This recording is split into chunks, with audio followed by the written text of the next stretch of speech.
Sometimes the most fearless thing you can do is disappoint everyone else to finally meet yourself. Maya had always been the girl who had everything figured out. At 32, she lived in a beautiful apartment with white walls and matching furniture. Every morning, she woke up at 6, made her bed with perfect corners, and picked out clothes that looked expensive but professional. Her friends always said she had the perfect life, but Maya knew something they didn't. She was tired. Not the kind of tired that sleep could fix, but the kind that sits heavy in your chest and makes you feel like you're wearing a mask that's too tight. She worked at a big marketing company in the city, the kind of place where everyone wore nice suits and talked about numbers and sales targets all day. Maya was good at her job. Really good. She had won awards and gotten raises and made her parents proud. But every morning when she walked into that glass building, she felt like she was putting on a costume. Her desk was always clean.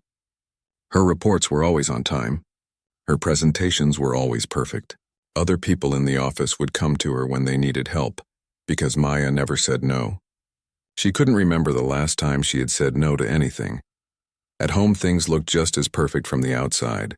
She was engaged to Robert, a lawyer who wore expensive watches and drove a car that made people turn their heads. They had been together for 3 years, and everyone said they made a beautiful couple. They went to nice restaurants and took pictures for social media where they always looked happy, but Maya couldn't remember the last time they had laughed together. Really laughed. Not the polite kind of laughter you do at dinner parties, but the kind that makes your stomach hurt and tears run down your face. When was the last time Robert had asked her what she was thinking about? When was the last time she had told him something real, something that mattered? Their conversations had become like a script. How was work? Fine, how was yours? Busy. What should we have for dinner? I don't care. You pick. Even their fights followed the same pattern. They would argue about small things like whose turn it was to take out the trash, but never talk about the big things that actually mattered. Maya's phone buzzed all day with messages from friends, family, and work. Everyone wanted something from her. Her mom wanted her to call more often. Her friends wanted her to plan their weekend trips because she was so good at organizing. Her boss wanted her to take on more projects because she always delivered quality work. She had a calendar that was color-coded and perfectly organized. Blue for work meetings, pink for wedding planning, green for family events, yellow for friend gatherings. There was no color for things Maya actually wants to do because she couldn't remember what those things were anymore. The wedding planning had become like a second job. Robert wanted everything to be impressive. His family had money and they expected a certain kind of celebration. Maya spent her lunch breaks looking at flowers and cakes and venues that all looked the same to her. She would smile and nod when the wedding planner showed her options, but inside she felt nothing. Shouldn't she be excited about her own wedding? Every night Maya would come home exhausted, not from physical work, but from the effort of being the person everyone expected her to be. She would take off her work clothes and put on comfortable pajamas, but somehow the mask stayed on. Even alone in her apartment, she felt like she was performing for an invisible audience. Her apartment reflected this performance. Everything matched. Everything was in its place. The books on her coffee table were arranged just so. The throw pillows on her couch were fluffed and positioned perfectly. It looked like a magazine photo, but it didn't feel like home. It felt like a stage set for a play she didn't want to be in anymore. Maya had stopped doing things she used to love. In college, she had painted watercolor pictures of flowers and landscapes. She was never great at it, but it made her feel calm and happy. The paints were still in a box somewhere in her closet, probably dried up by now. She used to love hiking on weekends, finding quiet trails where she could think and breathe. Now her weekends were filled with brunch dates and shopping trips and wedding planning appointments. Sometimes, when she was brushing her teeth at night, Maya would catch her own eye in the bathroom mirror. For just a moment, she would see past the perfect makeup and styled hair. She would see someone who looked lost and scared and very, very tired. But then she would blink, and the moment would pass, and she would go to bed to start the whole performance over again tomorrow. The worst part wasn't that other people couldn't see how unhappy she was. The worst part was that Maya had gotten so good at pretending that sometimes she forgot she was pretending at all.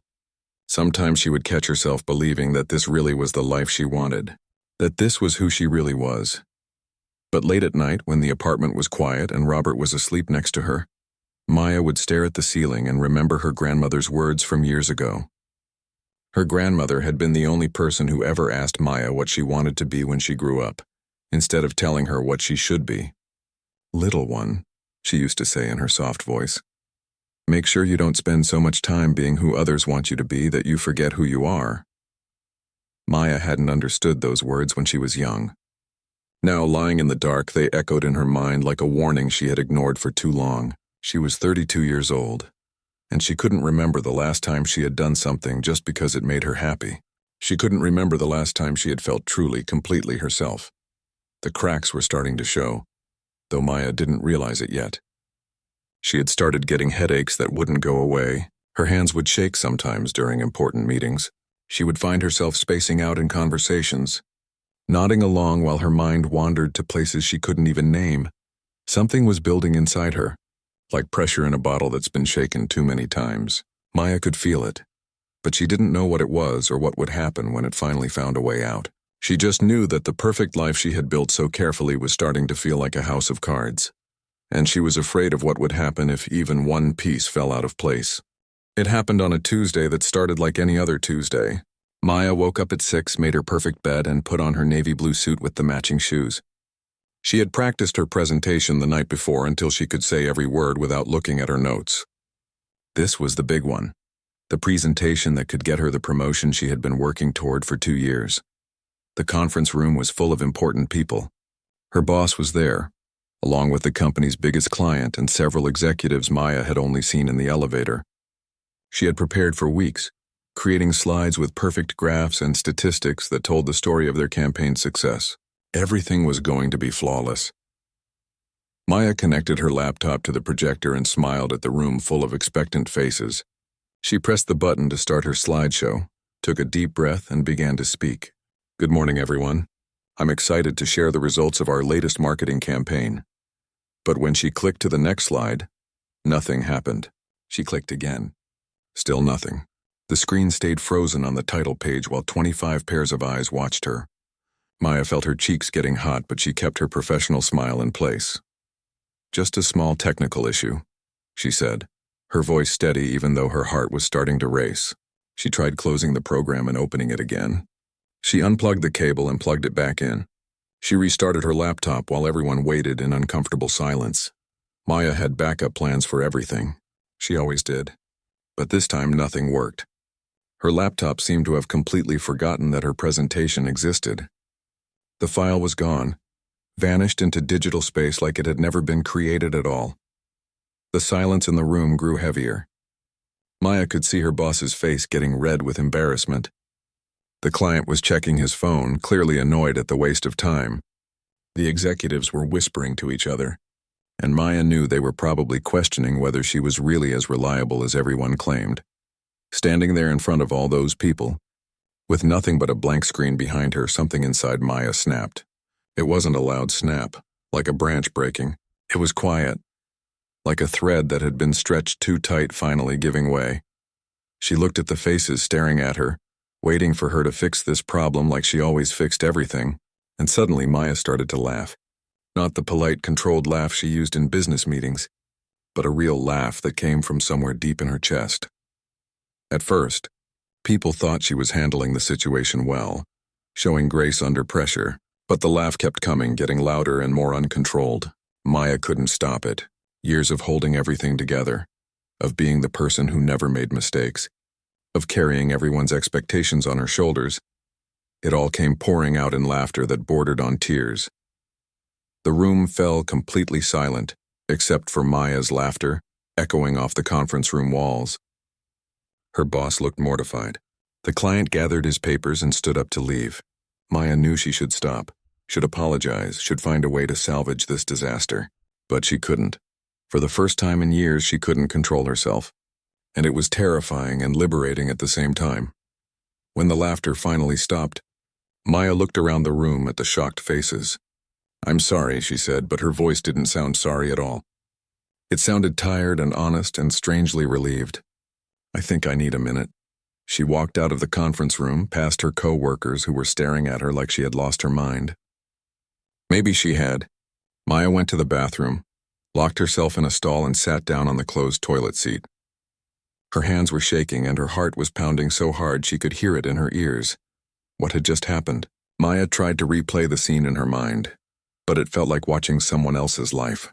The Maya she knew would never have laughed during a business meeting. The Maya she knew would have found a solution, would have improvised, would have saved the situation somehow. When she finally came out of the bathroom, her boss was waiting for her. "Maya, we need to talk," he said in the voice he used when someone was in serious trouble. They went to his office and he closed the door behind them. "What happened in there was completely unprofessional," he said. "This was our most important client, and you laughed. You laughed when everything fell apart instead of handling it like the senior executive you're supposed to be." Maya nodded because she knew he was right. She had been unprofessional. She had embarrassed the company and probably lost them a big client. But for some reason, she couldn't bring herself to feel as sorry as she should have felt. That evening, Robert was waiting for her at their apartment when she got home. News of the presentation disaster had somehow reached him through their professional network. Maya wasn't surprised, and in their world, everyone knew everyone, and bad news traveled fast. "Maya, what were you thinking?" Robert said before she had even closed the door behind her. "Do you know how this reflects on me, on us? People are going to start questioning your judgment and, by extension, mine." Maya set down her purse and looked at her fiancé. Really looked at him. When was the last time he had asked how she was feeling? When was the last time his first concern had been about her, rather than about how her actions affected him? "I had a bad day," she said simply. "My presentation crashed and I couldn't handle it well. It happens." "It doesn't happen to you," Robert said, pacing around their perfectly arranged living room. "You don't have bad days. You're the one who has everything together. That's who you are, that's who you are." The words hit Maya like a slap. Is that really who she was? The person who never had bad days? The person who always had everything together? When had she become so small and predictable that having one moment of human reaction was considered out of character? "Maybe that's the problem," Maya said quietly. Robert stopped pacing and looked at her. "What do you mean?" "Maybe I'm tired of being the person who never has bad days. Maybe I'm tired of always having everything together." Robert stared at her like she was speaking a foreign language. "Maya, you're not making sense. You're obviously stressed about the presentation. Why don't you take a bath and get some rest? You'll feel better in the morning." But Maya knew she wouldn't feel better in the morning. She would feel the same way she had felt for months, like she was suffocating under the weight of everyone's expectations, including her own. Later that night, her mother called. Maya should have known the news would reach her parents too. In their social circle, professional embarrassment was the kind of scandal that spread quickly. "Maya, dear, I heard about what happened at work today," her mother said in the voice she used when she was trying to sound concerned but was really just disappointed. "Are you feeling all right? This isn't like you at all." There it was again. This isn't like you. How did everyone know what was like her better than she did? When had she become so predictable that one moment of genuine emotion was considered completely out of character? "I'm fine, Mom," Maya said, but she wasn't fine at all.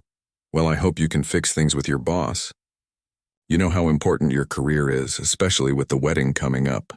Robert's family expects a certain lifestyle, and you can't provide that if you don't have a stable job." Maya hung up the phone feeling more tired than she had ever felt in her life. Everyone was worried about her career, her reputation, her ability to provide the lifestyle Robert's family expected. But no one had asked if she was happy. No one had asked what she wanted. That night, Maya lay in bed next to Robert, listening to him sleep peacefully while her mind raced. The presentation disaster felt like a crack in the perfect facade she had been maintaining for so long. And now that the crack was there, she could feel everything else starting to crumble around it. Maya didn't sleep that night. She lay in bed staring at the ceiling, listening to the clock on her nightstand tick away the hours. Next to her, Robert breathed deeply in his sleep, completely peaceful while her mind raced with thoughts she couldn't quiet. At 3 a.m, she gave up trying to sleep and got out of bed. The apartment felt different in the darkness, like she was seeing it for the first time. She walked to the living room and sat on the expensive couch that Robert had picked out. Everything around her looked perfect under the soft glow of the streetlights coming through the windows, but it felt like a museum exhibit of someone else's life. Maya looked at the coffee table where her wedding magazines were stacked in neat piles. She picked up the top one and flipped through pages of white dresses and flower arrangements and cake designs that all looked the same to her. 6 months ago, she had been excited about these details. Now they felt like props in a play she didn't want to perform in anymore. She got up and walked to the kitchen, opening the refrigerator even though she wasn't hungry. Inside were containers of healthy meals she had prepared for the week, labeled and organized by day. Tuesday's dinner sat untouched because she had been too upset to eat after the disaster at work and the conversation with Robert. Everything in her life was planned and controlled, except for how she actually felt. Maya found herself pulling things out of drawers and cabinets, not looking for anything specific but just needing to move, to do something with her hands. In the back of a kitchen drawer, she found an old photo that must have fallen out of a cookbook. It was a picture of her from college, standing on a hiking trail with dirt on her shoes and her hair messy from the wind. She was grinning at the camera like she had just discovered something wonderful. She couldn't remember the last time she had looked that happy. When had she stopped hiking? When had she stopped doing things just because they made her smile? Maya tried to think of the last time she had done something spontaneous, something that wasn't on her calendar or part of her carefully planned routine. She couldn't remember. The next morning, Maya called in sick to work for the first time in 3 years. Robert was already gone for an early meeting, so she didn't have to explain herself to anyone. She sat at her kitchen table in her pajamas, drinking coffee and feeling like she was breaking some kind of rule just by not getting dressed for work. She thought about her grandmother, who had died 5 years ago, but whose voice she could still hear clearly. Her grandmother had been the only person in Maya's life who never told her what she should do. Instead, she would ask questions. "What makes you feel alive, little one?" she would say. "What would you do if you weren't afraid?" Maya realized she had been afraid for so long that she had forgotten what it felt like not to be afraid. Afraid of disappointing people. Afraid of making the wrong choice. Afraid of not being perfect. Afraid of being judged. The fear had become so much a part of her daily life that she had stopped noticing it was there. She picked up her phone and almost called her boss to apologize for missing work. But then she set it back down. One day. She could take one day to figure out what she was feeling without having to explain it to anyone else. Maya got dressed in old jeans and a comfortable sweater she hadn't worn in months. She looked in the mirror and barely recognized herself without her work clothes and carefully styled hair. This version of herself looked younger somehow, more relaxed even though her eyes still showed how tired she was. Without really planning to, Maya got in her car and started driving. She didn't have a destination in mind, but her car seemed to know where it wanted to go. An hour later, she found herself at the beach where she used to go with her grandmother when she was a child. She hadn't been back here since the funeral. The beach was almost empty on a Tuesday morning. Maya took off her shoes and walked to the water's edge, feeling the cold sand between her toes. The ocean stretched out endlessly in front of her, and for the first time in months she felt like she could breathe deeply. She sat down on a piece of driftwood and watched the waves come and go. There was something calming about the rhythm of it, the way the water didn't worry about where it was going or what it was supposed to accomplish. It just moved naturally, following its own current. Maya thought about her life and how different it looked from this beach. All the things that had seemed so important yesterday, the presentation, her boss's approval, Robert's concerns about their reputation, felt small and far away. The ocean didn't care about any of that. It just kept moving, steady and sure. She stayed at the beach until the sun was high overhead, watching people come and go. Families with young children building sandcastles, an elderly couple walking hand in hand along the shoreline, a woman about her own age reading a book under an umbrella, completely absorbed in her own world. All of them seemed more present, more alive than Maya had felt in years. When she finally drove home, Maya felt something she hadn't experienced in a long time. Not happiness exactly, but a kind of clarity, like she had been looking at her life through a foggy window and someone had finally cleaned the glass. Robert was home when she walked in, and he looked worried and annoyed at the same time. "Where have you been? I called your office and they said you called in sick, but you weren't here when I came home for lunch. I was worried something had happened to you." Maya looked at her fiancé and realized that his worry was really about disruption to his routine rather than concern for her well-being. If he had been truly worried about her, he would have asked how she was feeling, not where she had been. "I went to the beach," she said simply. The beach? Maya, you called in sick to go to the beach? What if someone from your company saw you? What if word gets back to your boss that you weren't actually sick? Maya felt that familiar tightness in her chest that came whenever someone questioned her choices or told her what she should be worried about. But this time, instead of apologizing or explaining herself, she just looked at Robert and said, "I needed some air." That evening, Maya did something she hadn't done in years. She opened the box in her closet where she kept her old art supplies. The watercolor paints were dried up, just like she had expected, but she found some colored pencils that still worked. She sat at her kitchen table and started drawing, not trying to create anything perfect or meaningful, just letting her hand move across the paper. She drew the ocean from that morning, the way the waves had looked rolling onto the shore. She drew her grandmother's face from memory, smiling the way she used to when Maya would visit her. She drew herself as a child, carefree and curious about everything. Robert watched her from the doorway, clearly confused by this version of Maya he didn't recognize. "I didn't know you still did art," he said. "I don't," Maya replied, not looking up from her drawing. "I mean, I didn't, but I used to love it." "Why did you stop?" Maya thought about the question. Why had she stopped? When had she decided that drawing was a waste of time, that she was too busy for things that just made her happy without serving any other purpose? "I guess I forgot it was important," she said. That night, Maya made a decision that scared her more than anything she had ever done. She was going to take a leave of absence from work. Not just a sick day or a long weekend, but real time away to figure out who she was when she wasn't trying to be who everyone else expected her to be. She didn't know what would happen to her job, or her relationship, or her perfectly planned life. She just knew that she couldn't keep living the way she had been, pretending to be happy with a life that felt like it belonged to someone else. For the first time in years, Maya was going to make a choice based on what she needed, rather than what others expected from her.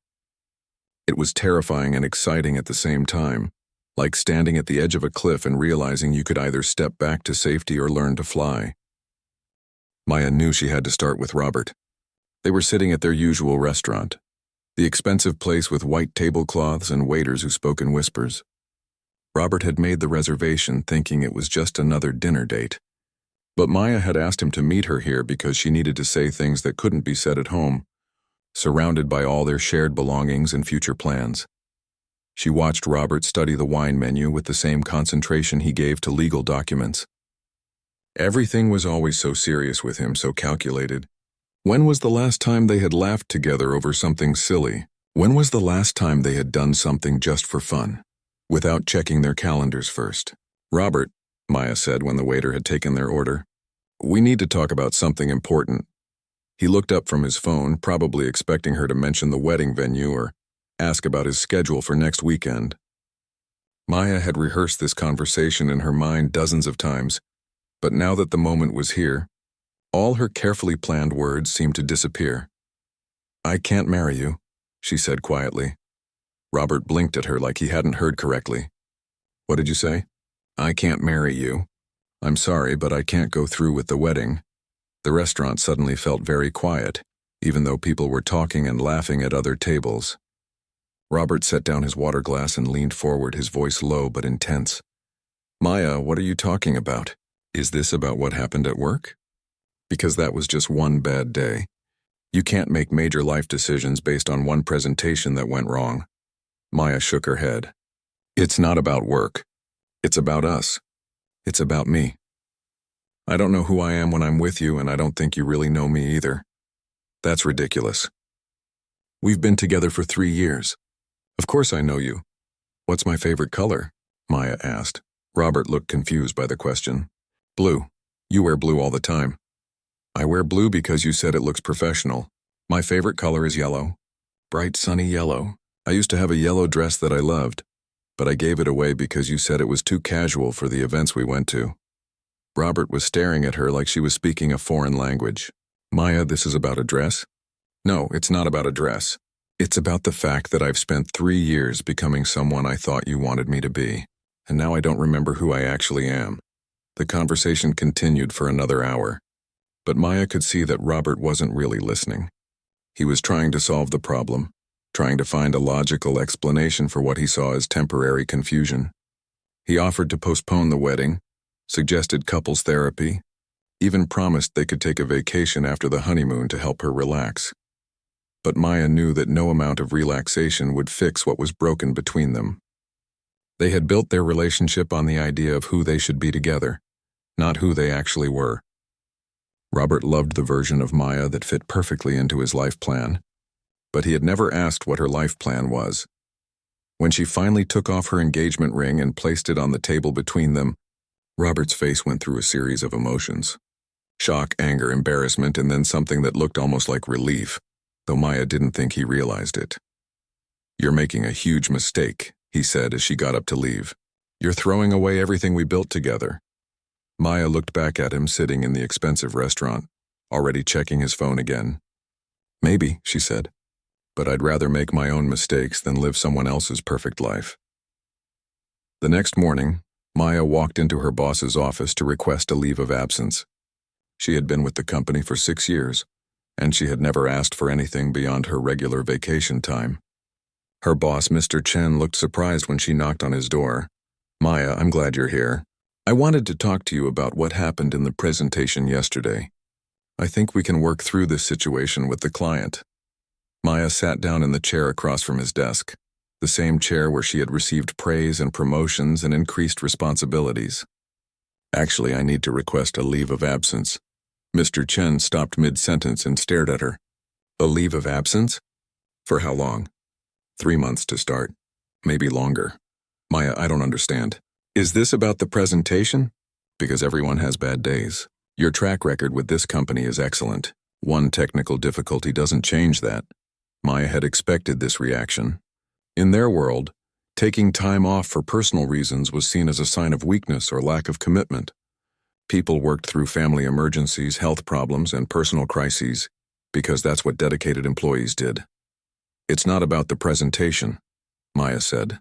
"I need time to figure some things out in my personal life." "What kind of things?" "Maybe we can arrange for some flexibility in your schedule. You could work from home a few days a week, or we could adjust your project load." Maya realized that Mr. Chen, like Robert, was trying to solve a problem he didn't understand. He saw her request as something that could be fixed with minor adjustments, not recognizing that she was questioning everything about the life she had built. "I appreciate that, but I need real time away. I need to step back completely." Mr. Chen's expression changed from concern to businesslike. "Maya, I have to tell you honestly that taking this kind of extended leave could hurt your career advancement.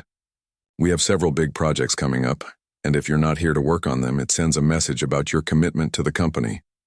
"I understand," Maya said, and she did understand.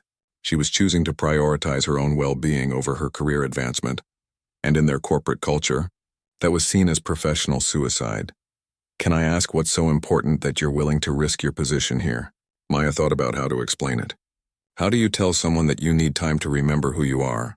How do you say that success feels meaningless when you're not even sure what you want to succeed at? "I need to figure out if this is the life I actually want," she said finally. Mr. Chen approved her leave of absence, but Maya could see the disappointment in his eyes. She was breaking an unspoken rule about putting work first, and she knew that even if she came back, things would never be quite the same between them. The hardest conversation was with her parents. Maya drove to their house on Sunday afternoon, the same ritual she had followed every week for years. Her mother had made her famous pot roast, and the dining room table was set with the good china, just like always. Maya waited until after dinner to tell them about Robert and the job. She had hoped that having full stomachs and being in the comfort of their family home might make the news easier to receive. She was wrong. "You did what?" her mother said, her voice rising higher than Maya had ever heard it. "I ended my engagement to Robert, and I'm taking a leave of absence from work." Maya's father set down his coffee cup and looked at her with the expression he used to wear when she came home with a bad report card. "Maya, honey, what's going on with you?" "This isn't like you at all." There it was again. "This isn't like you." Maya was starting to hate that phrase more than any other words in the English language. "Maybe the problem is that I've been trying so hard to be like me that I forgot to actually be me," Maya said. Her mother started crying, which was somehow worse than yelling. "But Robert is such a good man.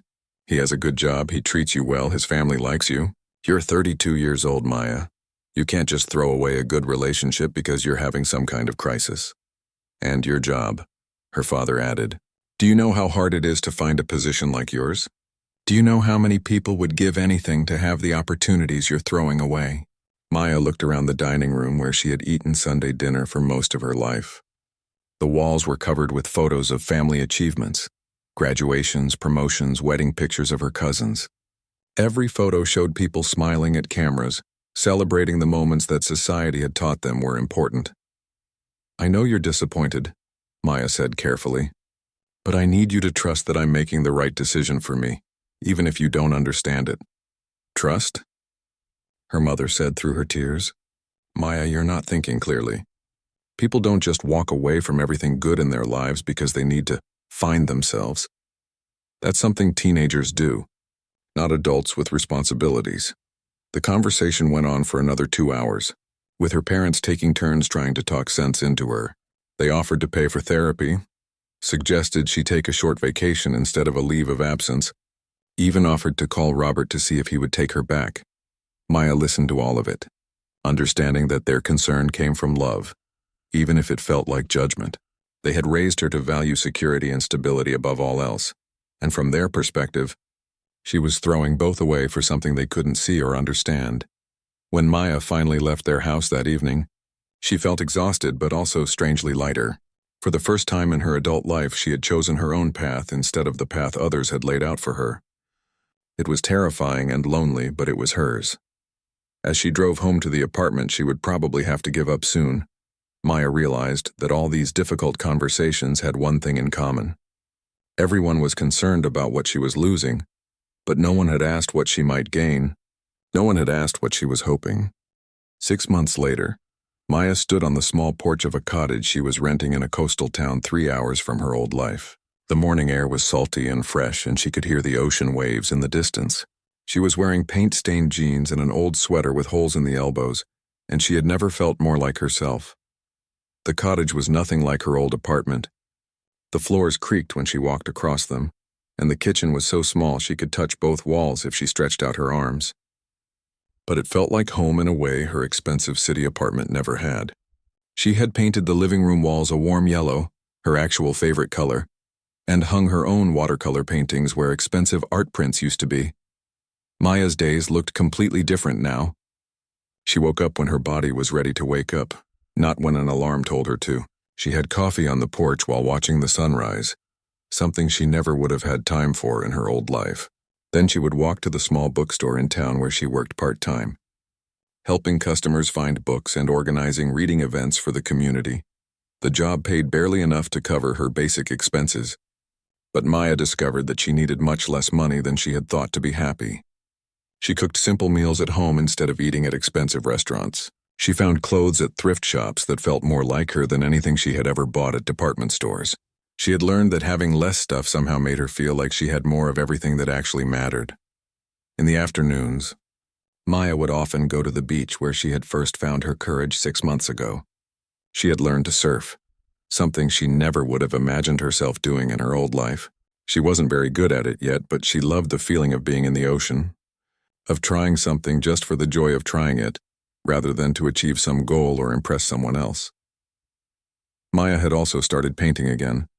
Really painting this time, not just the nervous sketching she had done in her old apartment. She set up an easel in the cottage's tiny second bedroom and spent hours working on canvases that captured the light on the water and the way the beach grass moved in the wind. She wasn't trying to sell the paintings or show them to anyone. She painted them because the act of painting made her feel alive. Most of her old friends had stopped calling after the first month. When they did call, they spoke to her like she was recovering from some kind of illness, asking when she was planning to get back to normal. Maya realized that normal to them meant the life she had left behind. They couldn't understand why someone would choose uncertainty over security, simplicity over success. Robert had gotten engaged to someone else within 4 months. Maya heard the news through a mutual friend and was surprised to discover that she felt happy for him. The woman he was marrying seemed perfect for the life he wanted, polished, ambitious, comfortable in the social circles that had always made Maya feel like she was playing a role. Her parents still called every week, and the conversations had gotten easier but not less complicated. They had stopped trying to convince her to come back to the city, but Maya could hear the disappointment in their voices when she told them about her simple life in the coastal town. They didn't understand how she could be happy making so little money or living in such a small place, but they had begun to accept that this was her choice to make. The moment that would give Maya's story its title happened on a quiet Tuesday evening in her 5th month at the cottage. She was browsing in the town's small grocery store when she bumped into someone reaching for apples at the same time she was. When she looked up to apologize, she found herself face to face with a man about her age with kind eyes and paint under his fingernails. "Sorry," he said with a smile. "I didn't see you there." "No problem," Maya replied, noticing that he had the easy, relaxed manner of someone who wasn't in a hurry to be anywhere else.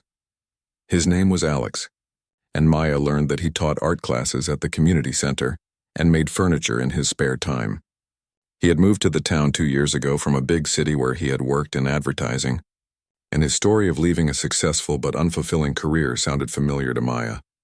They started talking over coffee, then dinner, then long walks on the beach where Maya had first found the courage to change her life. Alex was different from anyone Maya had dated before. He wasn't trying to impress her or show her how successful he was. He asked her questions about what she thought and felt, not what she did for work or where she saw herself in 5 years. For the first time in her adult life, Maya found herself in a relationship where she didn't feel like she had to be anyone other than who she actually was. When Alex saw her paintings, he didn't critique them or suggest ways she could sell them. He just said they were beautiful and asked what had inspired her to paint them. When Maya told him about her old life, Alex didn't act like she had made a mistake by leaving it behind. He understood the courage it had taken to walk away from everything that looked good on paper, to find something that felt right in her heart. One evening, about a month after they had met, Maya and Alex were sitting on the beach watching the sunset. The conversation had turned to their past relationships, and Maya found herself telling Alex things she had never told anyone. She told him about feeling like an actor in her own life, about the panic attacks in bathroom stalls, about the morning she had laughed uncontrollably in the conference room. She told him about the loneliness of being surrounded by people who loved the idea of her, but didn't really know her. She told him about the fear that had driven so many of her decisions, and about the relief she had felt when she finally stopped trying to be perfect. As Maya spoke, she realized she was letting all her carefully guarded secrets fall between them like autumn leaves. She was showing Alex all the messy, imperfect, human parts of herself that she had spent years hiding from everyone else, including herself. When she finished talking, Maya felt exposed and vulnerable in a way that terrified her. She had just revealed all her flaws and fears to someone she cared about, and she had no idea how he would react. Would he see her differently now? Would he think she was too complicated or damaged? Alex was quiet for a moment, looking out at the ocean. Then he turned to her and took her hand. "Thank you for trusting me with all of that," he said quietly. "Thank you for letting me see the real you." In that moment, Maya understood what her grandmother had meant all those years ago when she said that sometimes you have to lose everything to find out who you really are. Maya had lost her job, her engagement, her expensive apartment, and her carefully planned future. But in losing all of that, she had found something much more valuable: the courage to stand fearlessly as herself. She had learned that being authentic wasn't about being perfect. It was about being honest, even when honesty was messy and complicated. It was about choosing what felt right over what looked right, even when that choice disappointed other people. Maya looked at Alex, this kind man who saw all of her imperfections and called them beautiful, and realized that this was what love was supposed to feel like, not the carefully negotiated partnership she had had with Robert, but something real and unguarded and alive. As the sun set over the ocean, painting the sky in shades of pink and gold, Maya felt a deep sense of gratitude for the courage that had brought her to this moment. She had walked away from everything that was supposed to make her happy and discovered what actually did. 2 years later, Maya still lived in the coastal town, though she had moved from the tiny cottage to a small apartment above the bookstore she now managed. She taught watercolor classes on weekends and had started writing, something she had always wanted to try but never had time for in her old life. She and Alex were building something together that was real and imperfect and beautiful, They talked about the future sometimes, but not in the controlled, strategic way Maya used to plan her life. They talked about dreams and possibilities, about the kind of life they wanted to create together, rather than the life they thought they should want. Maya's relationship with her family was still complicated, but it was honest now. Her parents visited once, clearly bewildered by her simple life, but unable to deny that she seemed genuinely happy. Some of her old friends had reached out, curious about her transformation and wondering if they had the courage to make changes in their own lives. Most importantly, when Maya looked in the mirror now, she recognized the person looking back at her.